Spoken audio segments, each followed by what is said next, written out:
Hello friends, welcome to LS Academy for Technical Education. In today's video we are going to discuss about the canonical cover in DBMS. DBMS में canonical cover क्या होता है और किस तरीके से canonical cover को हम कैलकुलेट करेंगे वो आज की वीडियो में जानने की कोशिश करते हैं। तो सबसे पहले हम देखते हैं कि कैनोनिकल कवर की डेफिनेशन क्या है या कैनोनिकल कवर का मतलब क्या है। तो canonical cover is the simplified and minimal version of the given set of functional dependency.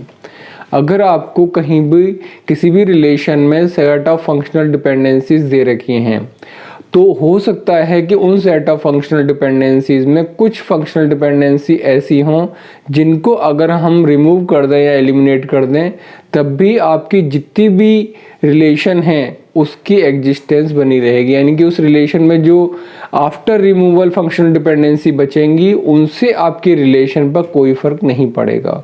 वो आपका कहलाता है minimal set of functional dependencies और उसको हम कहते हैं कैनोनिकल कवर। तो कैनोनिकल कवर सिंप्लीफाइड और मिनिमल वर्जन है किसका? फंक्शनल डिपेंडेंसीज के सेट का। आप जानते हैं कि हमें अगर कोई सेट ऑफ फंक्शनल डिपेंडेंसीज दे रखी हैं तो किस तरीके से हम उनमें से जो एडिशनल फंक्शनल डिपेंडेंसीज है जिनका रिक्वायरमेंट नहीं है उनको कैसे रिमूव करेंगे, या हम दूसरे शब्दों में कह सकते हैं कि किस तरीके से हम कैनोनिकल कवर निकालेंगे। तो उसको निकालने के लिए सबसे पहला स्टेप क्या है? सबसे पहला स्टेप है for the given functional dependencies having 2 और मोर एट्रीब्यूट ऑन RHS।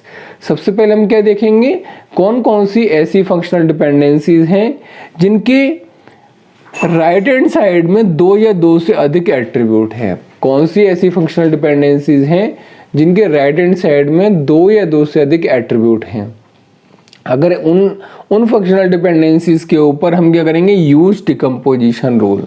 हम डिकम्पोजिशन रूल को अप्लाई करेंगे। डिकम्पोजिशन रूल अप्लाई करेंगे, इससे क्या होगा, so that the RHS of the FD has only 1 attribute, जिससे कि फंक्शनल डिपेंडेंसीज के राइट हैंड साइड में सिर्फ कितना एट्रीब्यूट बचे, 1 एट्रीब्यूट बचे। तो स्टेप नंबर 1 क्या है कि सबसे पहले ये आइडेंटिफाई करना कि कौन कौन सी फंक्शनल डिपेंडेंसीज ऐसी हैं जिनके राइट हैंड साइड में 2 या 2 से अधिक एट्रीब्यूट हैं।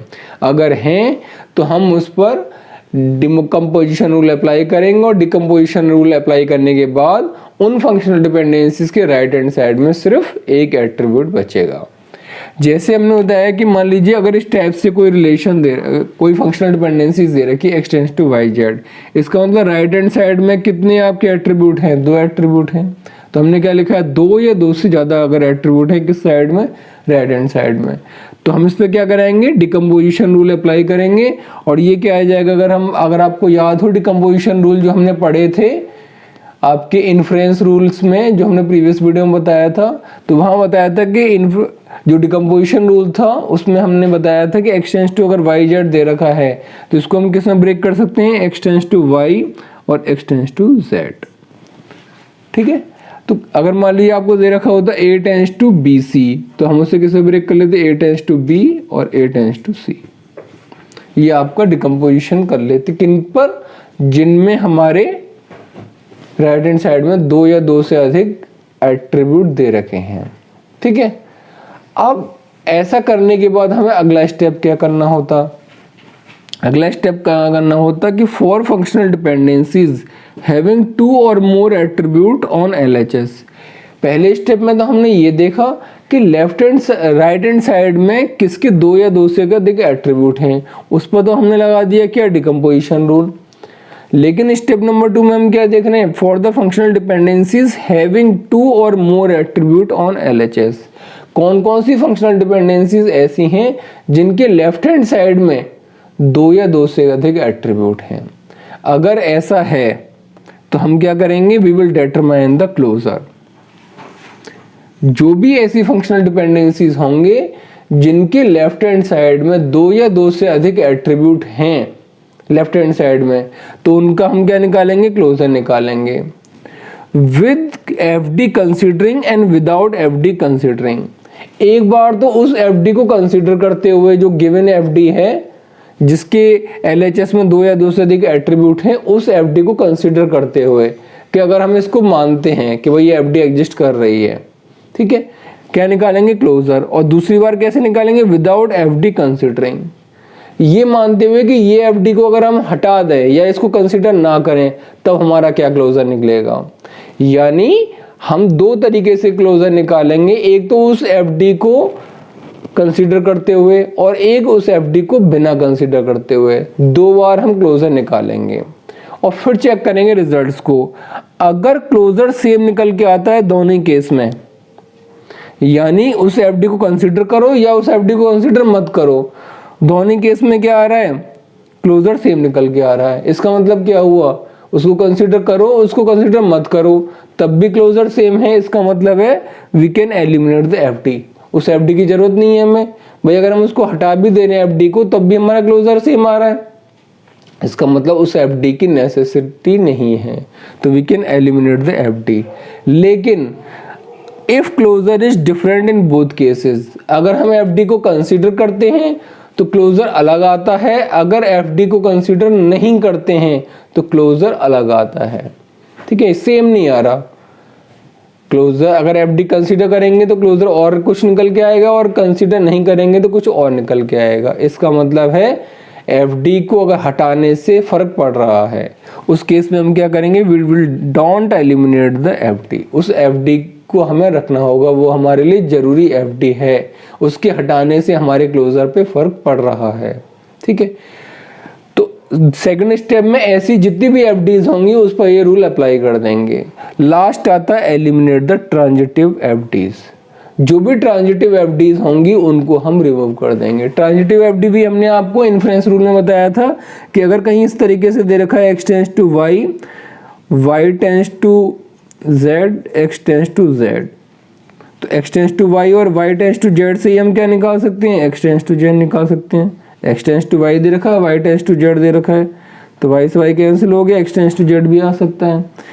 तो इस x टेंस टू, अगर मान लीजिए रिलेशन में ये भी दे रखा है x tends to y tends to z भी दे रखा है और x टेंस टू z भी दे रखा है, तो जब इन दोनों से ये अपने आप ऑटोमेटिकली ट्रांजिटिव डिपेंडेंसी से निकल सकता है तो हमें इसको रखने की जरूरत नहीं है, सिर्फ इन दोनों से ही काम चल जाएगा, क्योंकि इन दोनों का ऑटोमेटिकली मतलब है ये। तो ट्रांजिटिव डिपेंडेंसी अगर है किसी भी एफडी में तो उसको भी हम क्या कर देंगे, हटा देंगे कि जब x टेंस टू y और y टेंस टू z है तो ट्रांजिटिव वाली जो निकल के आ रही है x टेंस टू z, इसको आप एलिमिनेट कर देंगे। अब लेते हैं एक एग्जांपल जिससे कि इसको ज़्यादा हम प्रॉब्लम को एक्सप्लोर कर सकें। प्रॉब्लम दे रखी है कि find the canonical cover for the given function और given relation f equal to a tends to bc, b tends to c, a tends to b, ab tends to c। आपसे canonical cover निकलवाया है, यानी minimal set of functional dependencies हमें निकालना है। सबसे पहले हमने क्या स्टेप बताया है कि वो फंक्शनल डिपेंडेंसी देखेंगे जिसमें दो या दो से अधिक एट्रीब्यूट RHS में है।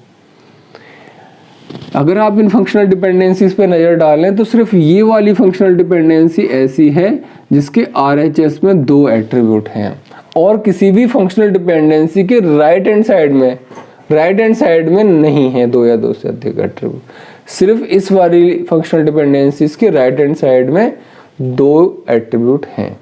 इसका मतलब इस वाली जो हमारा ये रूल है ये किस पे लगेगा, a टेंस टू bc पे लगेगा।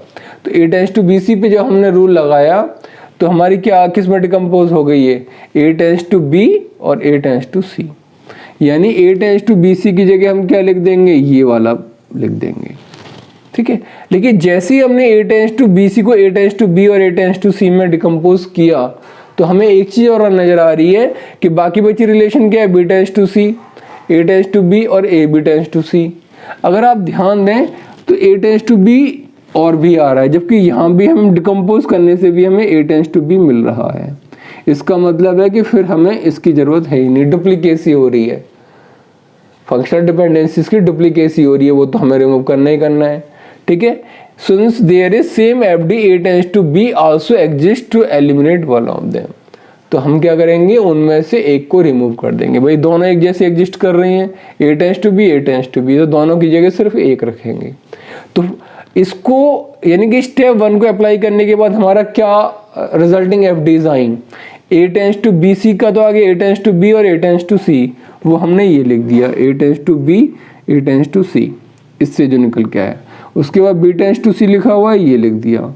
ये हमारा रिपीट हो रहा था, अभी हमने बताया था कि ए टेंस टू बी रिपीट हो रहा है, उसको लिखेंगे। और लास्ट क्या लिखा हुआ है, ए बी टेंस टू सी। तो आफ्टर स्टेप 1 यानी कि इस स्टेप 1 के बाद हमारी ये एफडीज आ गई। अब हम इस पे लगाएंगे रूल नंबर 2, क्योंकि और कोई एफडी तो ऐसी है नहीं जिसके राइट हैंड साइड में 2 या 2 से अधिक एट्रीब्यूट हों। इसका मतलब है अब हम रूल नंबर 2 लगा सकते हैं।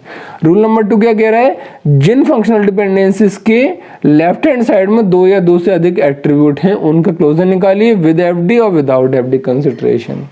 तो आप देखिए ये जो हमारी एफडी निकल के आई हैं, इनमें से सिर्फ ये एफडी ऐसी है जिसके लेफ्ट हैंड साइड में क्या है, 2 एट्रीब्यूट हैं, बाकी किसी में नहीं है। ये अकेली एफडी ऐसी है जिसके लेफ्ट हैंड साइड में 2 एट्रीब्यूट हैं। इसका मतलब ये हुआ कि इस पर हम क्या लगाएंगे, ये वाला रूल लगाएंगे, क्लोजर निकालेंगे एक बार इस एफडी को कंसीडर करते हुए और एक बार इस एफडी को कंसीडर ना करते हुए। इसका मतलब क्या है वो भी आप समझ लीजिएगा। A B tends to C relation दे रखी है, अगर हमें क्लोजर निकालना है जैसा कि इसमें लिखा हुआ है तो क्लोजर किसका निकलेगा, ए बी का, यानी ए बी प्लस निकलेगा। ठीक है, पहला केस क्या है, कंसीडरिंग एफडी, कंसीडरिंग एफडी। तो ए बी का क्लोजर निकालना है considering A B tends to C, के हम मान लेंगे ये हमारा अगर एग्जिस्ट करता है, अगर हम इसे रिलेशन में रखें ए बी टेंस टू सी को, तो हमारा क्लोजर क्या निकल के आएगा।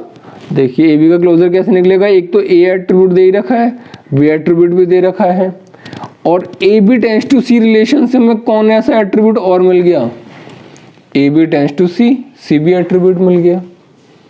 इसका मतलब है कि जो ए बी सी तीनों एट्रीब्यूट हमारे आ गए, इसलिए से और कोई नया एट्रीब्यूट मिल सकता है हमें, नहीं भाई। ए टेंस टू, अगर हम ए से देखें तो A tends to B already आ चुका है, ए से और देखें A tends to C already आ चुका है, बी से देखें B tends to C already आ चुका है, इससे हमने निकाला, यानी कि और कोई हमें नया एट्रीब्यूट नहीं मिल रहा है। तो अगर ए बी का मैं क्लोजर निकालता हूं इस रिलेशन को कंसीडर करते हुए कि A B tends to C exist कर रहा है, तो हमारे क्या निकल के आया, क्लोजर ए बी सी निकल के आया। अब मैं निकालूंगा ए बी का क्लोजर अगर मैं इसको कंसीडर नहीं करता हूं, ए बी का closure non considering A B tends to C, यानी मैं ये मान लूं कि ये एग्जिस्ट नहीं कर रहा है, इसको मैं भूल जाऊं कि ये दे ही नहीं रखा है मुझे। तो बच्चे कौन कौन से, ये 3 आपके रिलेशन बचे भाई। अगर मैं कहता हूँ non considering A B tends to C का मतलब क्या है कि ये मान लूं कि ये वाली एग्जिस्ट ही नहीं कर रही है। अब क्या क्लोजर निकल के आएगा, तो आप देखिए ए और बी तो 2 एग्जिस्ट कर ही रहे। अगर मैं इसको कंसीडर ना भी करूं, यानी इसको अगर मैं कंसीडर ना भी करूं, तब भी मेरा ए टेंस टू बी से तो ऑलरेडी आ चुका है, ए टेंस टू सी से सी भी आ गया भाई। ए टेंस टू सी दे रखा है तो सी भी आ गया, बी टेंस टू सी से इससे भी सी आ रहा है। तो अगर मैं इस वाले को कंसीडर ना भी कर लूं तब भी यही आ रहा है ए बी सी, और अगर इसको कंसीडर नहीं भी करता मैं तब भी मेरा क्लोजर क्या निकल के आ रहा है, ए बी सी निकल के आ रहा है। यानी ए बी टेंस टू सी को कंसीडर करने पर भी क्लोजर ए कॉमा बी कॉमा सी आ रहा है, और अगर ए बी टेंस टू सी को कंसीडर ना भी करूं, ये मान लूं कि ये एग्जिस्ट ही नहीं करता, तब भी मेरा क्लोजर क्या निकल के आ रहा है, ए बी सी निकल के आ रहा है। देखिए दोनों केसेस में क्या आ रहा है, सेम आ रहा है। हमने क्या बताया, अगर दोनों केसेस में सेम आता है, सेम इन बोथ केसेस, इसका मतलब क्या है कि इसकी कोई जरूरत नहीं है। अगर हम हटा भी दें ए बी टेंस टू सी को, अगर मैं ए बी टेंस टू सी को हटा भी दूं रिलेशन से, तब भी कोई फर्क नहीं पड़ने का। तो देखिए, so eliminating A B tends to C, इसकी जरूरत है ही नहीं, इसके हटाने पर भी मेरा कोई फर्क नहीं पड़ रहा है, मेरा क्लोजर फिर भी वही निकल रहा है। तो अब इसको मैं हटा दूंगा तो मेरी रिलेशन कौन कौन सी बची after eliminating A B tends to C, relation बची A tends to B, A tends to C और बी टेंस टू सी। ठीक है, और कोई रिलेशन ऐसी है जिसके एलएचएस में 2 या 2 ऐसे एट्रीब्यूट हों, और तो कोई है नहीं। तो हम आते हैं लास्ट स्टेप पर, eliminate transitivity, transitive functional dependency, कि कोई ऐसी एफडी तो नहीं है A tends to B, A tends to C और बी टेंस टू सी में जो ट्रांजिटिव डिपेंडेंसी दिखा रहा हो। तो देखिए आप ए टेंस टू बी और बी टेंस टू सी, इन दोनों से ही हम क्या निकाल सकते हैं, ट्रांजिटिव टर्म अप्लाई करके ए टेंस टू सी निकाल सकते हैं। अगर मेरे पास सिर्फ ए टेंस टू बी है और बी टेंस टू सी है, तब भी हमारी ये अपने आप निकल आएगी ट्रांजिटिविटी के रूल से। A टेंड्स टू C, हमने ट्रांजिटिव फंक्शनल डिपेंडेंसी आपको बताई थी इन्फ्लुएंस रूल में, निकल आई।